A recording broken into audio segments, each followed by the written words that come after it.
तेरा कदम तो गलत तो नहीं पड़ रहा। और उसी से सब कुछ है जो गुरु महाराज साहब ने लिखा है, जिन्होंने पढ़ा है कि रिजा और तवक्कुल, राजी बर रिजा, ये सब बातें नजर बर कदम सिद्ध करने से ही आ गए। आत्मनिरीक्षण, हम कहाँ गलत थे, हम कहाँ सही। जो पढ़ते समय इन्होंने शुरू किया अमीर खुसरो का किस्सा, गुरु महाराज साहब ने जो लिखा है, अपने गुरु के दरबार में पहुंचे और उनकी ओर नजर की और एक अरब फारसी का शेर उन्होंने पढ़ा, मन तो शुद्धम तो मन शुद्धि, तन मन शुद्धम मन तन शुद्धि, ता कस न गोयद बादजी मन दीगरम तन दीगर। मैं तो तू हो जाऊं और तू मैं हो जा, ताकि बाद में किसी को ऐसा न लगे। ताकस न गोयत बाद अजी, इसके बाद जब हम एक दूसरे में मिल गए, इसके बाद ताकस न गोयत बाद अजी तन दीगरम मन दीगर। तन माने तू और मन माने मैं। तन दीगरी मन दीगर, तू अलग है और मैं अलग हूं, ऐसा किसी को अनुभव नहीं होना चाहिए। मैं इतना तुझ में रब जाऊं। गुरु महाराज साहब ने सूफी सिद्धांतों पर, सूफी वार्ताओं में सूफी चर्चा जगह बाद जगह करी है। इन्हीं का अमीर खुसरो का एक किस्सा उन्होंने बयान किया है। अमीर खुसरो को पता चला कि उनके गुरुदेव की तबीयत बहुत खराब है और हजरत निजामुद्दीन औलिया साहब, जिनके नाम पर रेलवे स्टेशन है दिल्ली में, निजामुद्दीन, वहाँ उनका मकबरा बना हुआ है। हम सब टीवी में देख सकते हैं, नेट में देख सकते हैं। तो जब वहाँ पहुँचे तो अभी तो खबर मिली थी कि तबीयत खराब है। जब पहुँचे तो उनका शरीरांत हो चुका था। गुरु महाराज साहब लिखते हैं, उनके मुंह से एक बेसाख्ता फारसी का शेर निकला, गोरी सोवे सेज पर, गोरी सोवे सेज पर मुख पर डाले केस, चल खुसरो घर आपने रैन भई चहुदेस। ये सुंदरी सेज पर सो रही है, इसके केस उसके चेहरे पर बिखरे हुए हैं। चलो खुसरो अब चला जाए, अपने देश चलो। हर तरफ तो रैन हो गई है, रात्रि हो गई है, अंधकार छा गया है, अब कहीं प्रकाश मेरे लिए। रैन भाई चम, क्या हुआ आगे? गुरु महाराज साहब लिखते हैं, उनका शरीर ही गुरु को देख करके उनका शरीर छूट गया था काल। कुछ लोग कहते हैं हफ्ते भी छूटा, जैसी बात हो। गुरु को पर्दा की हालत में जब उन्होंने देखा तो इतना उनको झटका लगा कि उनका भी शरीर वहीं छूट गया। और जहाँ निजामुद्दीन औलिया की कब्र बनी है उसी के बगल में अमीर खुसरो साहब की भी उनका मकबरा। ऐसा सूफी सिद्धांत गुरु महाराज साहब बता रहे हैं और उसी सूफी पर ही सब आगे चल रहा है उनका। उन्होंने शिष्यों के तरीके बताए, जिन्होंने ध्यान से सुना होगा। मुरीद इब्तिदाई प्रारंभिक शिष्य, जिसको गुरु ध्यान नहीं देता, वो आया, देखा, बैठा, चला। मुरीद सादिक सेकंड, शायद पढ़ नहीं पाए या आगे पीछे होगा। सच्चा शिष्य, सादिक माने सच्चा, मुरीद सादिक, वो फिर उसके बाद वो सच्चा शिष्य बन जाता है। फिर लिखा मुरीद फिदाई, आत्म समर्पित शिष्य, जिसे कुछ चाहिए, वो बस आत्म समर्पित है, उसे कुछ नहीं चाहिए। ऐसे कुछ नहीं चाहिए। गुरु महाराज साहब आगे सूफी का, जैसा मैंने निवेदन किया, जगह बा जगह है, उसको आप एनालाइज करेंगे या एक जगह पकड़ के ले आएंगे, तब फिर उसका आनंद ले सकते हैं। आनंद तो खैर बात में गलत से इस्तेमाल कर रहा, उसका अनुभव कर सकते हैं। एक जगह उन्होंने लिखा हजरत मूसा का किस्सा, वहां कह रहे थे मुरीद फिदाई जो आत्मसमर्पित है, जिसे कुछ चाहिए ही नहीं, चाह गई चिंता भी थी, उसको कुछ चाहिए ही नहीं, चिंता भी उसकी मिट गया, चाह गई चिंता उठी, मनवा बेपरवाह जाको कछु न चाहिए सो शाहन को सा। ऐसे शिष्य का वर्णन किया है हजरत मूसा के साथ। हजरत मूसा के साथ क्या घटना घटी, गुरु महाराज साहब फरमाते हैं, एक बार हजरत मूसा चले, हजरत मूसा को थोड़ा पीछे से समझना पड़ेगा। हजरत मूसा जो है उनको शर्फ हासिल था हम कलाम होने का, वो खुदा के हम कलाम थे, इंटरेक्शन करते थे, भगवान से उनकी सीधे बातचीत होती, हम कलाम होने का शर्फ हासिल था। शर्फ माने विशेषण। उनको हजरत मूसा कौन थे, हजरत मोहम्मद पैगंबर साहब के 1000 साल लगभग पहले हुए पैगंबर, वो भी उनको भी उनके ऊपर भी किताब तौरेत नाजिल हुई थी, जैसे इनके ऊपर कुरान नाजिल हुई। तो हजरत मूसा चले जा रहे थे तो देखा कि कोई गड़ेरिया बैठा हुआ है और कह रहा है कि ऐ खुदा तू बता मैं तुझे क्या खिला दूं, तुझे भूख लगी हो तो, तुझे प्यास लगी हो तो आ मैं तुझे पानी पिला दूं, तुझे ठंड लग रही है तो आ मैं तुझे कंबल ओढ़ा दूं। मूसा साहब ने सुना तो उनको बहुत नागवार, गुरु महाराज साहब फरमाते हैं तो उन्होंने डांट दिया उसको, क्या बकवास करता है नालायक, अरे खुदा को कभी जाड़ा लगेगा, खुदा को कभी भूख लगेगी, खुदा को कभी प्यास लगेगी। आगे बढ़ गए तो फिर वो अपने ध्यान अवस्था में पहुंचे, जब भी हुआ तो वो फिर खुदा से हम कलाम तो ही उनसे बातचीत करते थे, उनका डायरेक्ट वार्तालाप चलता था खुदा से। तो खुदा से उन्होंने बात किया कि साहब मैंने देखा है गड़ेरिया को, वो भला ऐसा बेवकूफ़ आदमी कह रहा है कि तुझे क्या चाहिए, बोला आपको कुछ चाहिए, वो कहता मैं तुझे पानी पिला दूं, वो कहता तुझे खाना खिला दूं, वो कहता तुझे कंबल उड़ा दूं। जवाब आया, गुरु महाराज साहब फरमाते हैं, अरे मूसा तूने बहुत बड़ी गलती, वो मेरा सच्चा भक्त था, वो मेरा सच्चा प्रेमी था, उसे कुछ नहीं चाहिए, वो तो मुझे देने पर आना था, उससे बड़ा और शिष्य कोई नहीं हो सकता, तूने भारी गलती करी। इनको एहसास हुआ, माफी मांगी, लौटे, पता लगाया भाई वो गड़रिया कहाँ है, देखा तो वो गड़रिया ढूंढा, मिल गया तो गड़रिया से माफी मांगी, कहा कि भैया तू तो जैसा कह रहा था वैसा कर, वो तेरी बात सही है, खुदा तेरी बात से रजामंद है, तू परवाह मत कर मेरी, मैंने जो कुछ कहा। गड़रिया ने जवाब दिया, अरे साहब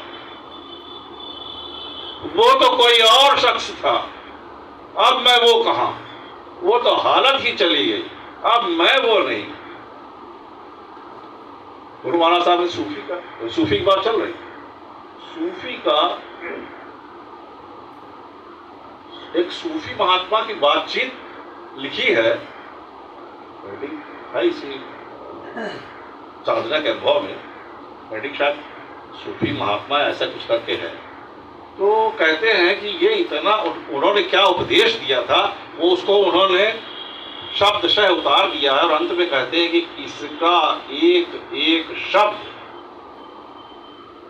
हर शख्स को इस राह के राही को याद रखना चाहिए। वो महात्मा ने जो उनको उपदेश दिया उसमें 2-3 बातें हैं। वो महात्मा कहते हैं कि देखो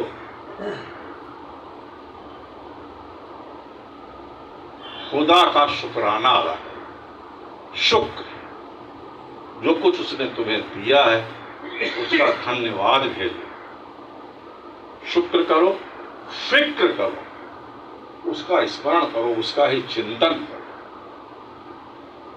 खुदा से खौफ करो, ये बड़ी मुश्किल की चीज है। खुदा तो दिख नहीं रहा, आस पड़ोस वाले तो दिख जाते, कोई गलत काम करेंगे पुलिस न पकड़ ले, फलाना ना हो जाए, बदनामी ना हो जाए, कोई रिश्तेदार ना मिल जाए। खुदा का कहाँ ख्याल आता है? खुदा से खौफ खाओ। और सबसे बड़ी बात, खुदा का शुक्र अदा करो, जो कुछ तुम्हें मिला है उसी में प्रसन्न रहो। वही फिर वो राजी बरिजाए रब है। प्रभु की इच्छा के अनुसार चलना वही ईश्वर प्रणिधान है। वही गुरु महाराज कहते हैं, गुरु प्रणिधान करोगे तो तुम ईश्वर प्रणिधान कर पाओगे, क्योंकि ईश्वर तुम्हें दिखाई नहीं देता। लिहाजा पहले गुरु प्रणिधान सीखो, तब ईश्वर प्रणिधान कर पाओगे। यही राजी व रिजा है। या उसी को दूसरी जगह उन्होंने लिखा कि रिजा और तवक्कुल, उसकी इच्छा पे चलना और उसी का भरोसा करना। और उसका तुलसीदास जी का वो विवरण देते हैं एक चौपाई कि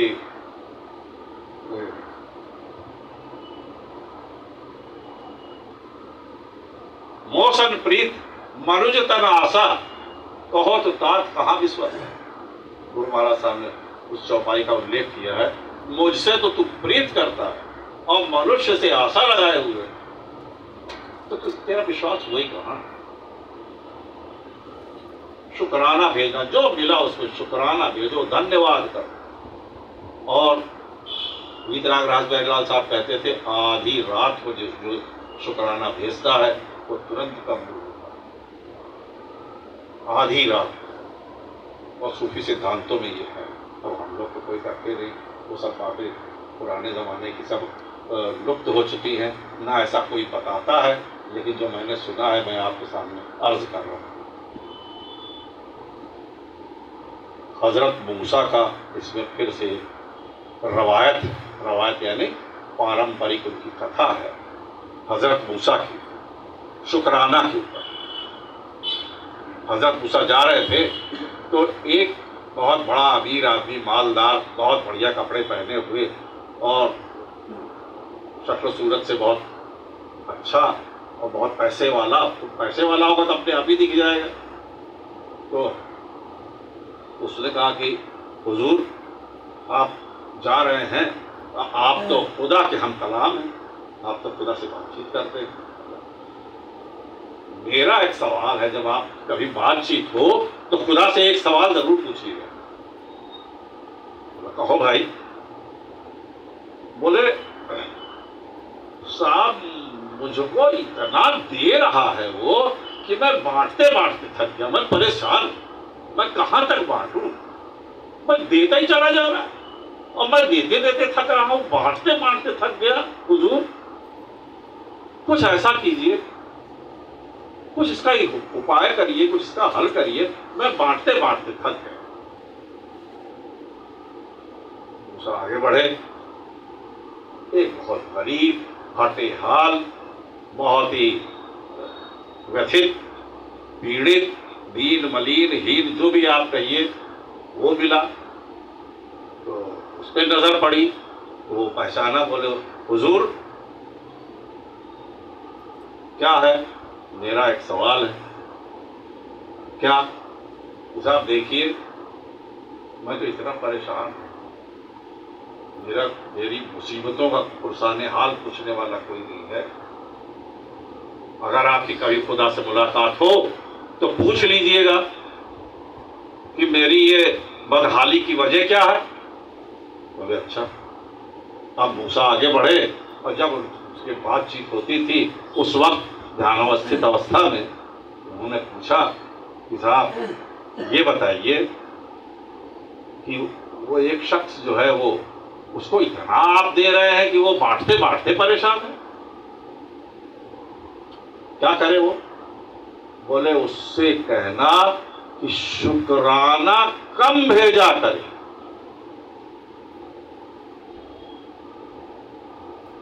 उसको धन्यवाद कम भेजा करे।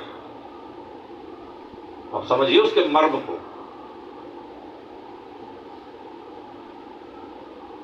दूसरा सवाल, बोले साहब एक शख्स पूछता है कि वो तो बहुत परेशान है, फटे हाल है, उसको 2 वक्त की रोटी नहीं नसीब है, वो क्या करे?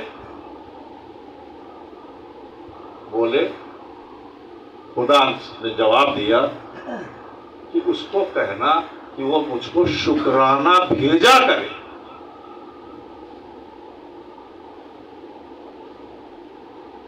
मूसा लौट के आए, वो शख्स था,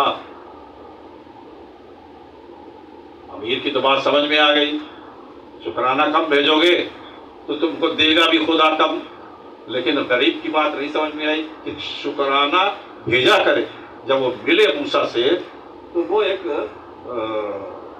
फटी चादर ओढ़ा हुआ था, उसके पास और कोई, जिसके ऊपर कोई पर्दा नहीं था। मूसा ने उसको बताया कि खुदा ने कहा कि भाई तू शुक्राना भेजा कर। शुक्राना? अरे उसने मुझे दिया कहा का शुक्राना? हवा चली, तूफान आया और जो चादर ओढ़ा हुआ था वो भी उड़ गई।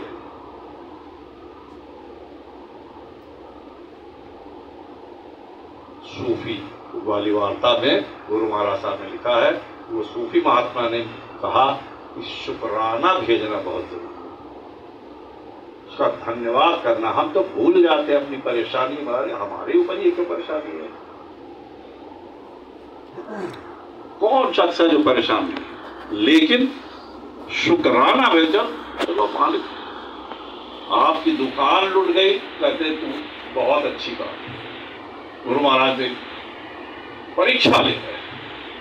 ऐसे ऐसे शिष्य गुरु महाराज साहब के हुए जिनको न कोई जिक्र होता है, न लोग कुछ समझते हैं न जानते हैं। ऐसा नहीं है कि गुरु महाराज साहब ने अपने मुरीद फिदाइयों को क्या नहीं दिया, केवल अनुभव करने की बात है। हम सब सांसारिक झगड़ों में भूल जाते, मैं क्या नहीं दिया, मैं क्यों दुखी थी।